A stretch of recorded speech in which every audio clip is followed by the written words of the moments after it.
আজকে যদি একটা বাইক থাকতো তাহলে বন্ধু তোকে পিছনে নিয়ে পুরো শহর ঘুরতাম। আজকে যদি পকেট ভর্তি টাকা থাকতো তাহলে তোকে দামি রেস্টুরেন্টে গিয়ে খাওয়াইতাম, তারপর ফেসবুকে একটা স্টোরি মারতাম। কিন্তু অর্থ বলেও তো একটা কথা আছে। আজকে আমরা মধ্যবিত্ত, নুন আনতে পান্তা ফুরাই।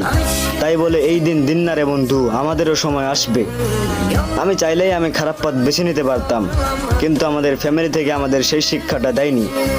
অভাবে পড়লে মানুষ কত কিছুই না করে। কেউ মানুষের দুর্বলতার সুযোগ নিয়ে সুযোগের সদ্ব্যবহার করে, কেউ প্রতারণা করে টাকা কামায়, কেউ আবার ছিনতাই করে টাকা কামাইয়া শরীরের মাংস করছে গরুর মতো। চায়ের দোকানের মুরব্বীরা না, আমি বলছি, হ্যাঁ আমি বলছি, এ সমাজ আর সমাজ নাই।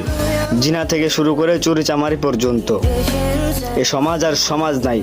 এই জন্য হয়ে গেছে কুকুরের আড্ডাখানা। তাই আজ আমার পকেট খালি বলে আফসোস করিস না বন্ধু। আমরা সৎভাবে চলবো, সত্যকে সত্য বলবো, মিথ্যাকে মিথ্যা বলবো, মাথা উঁচু করে বাঁচবো। আমাদেরও সময় আসবে, সেই দিন যেই দিন আমার পিছনে বাইক থাকবে, পকেট ভর্তি টাকা থাকবে, মানুষ দেখলে সালাম দিবে। ওই দিন তোকে নিয়ে শুধু শহর না, পুরো দুনিয়াটাই ঘুরে দেখামু ভাই। তুই শুধু একটু দোয়া করিস।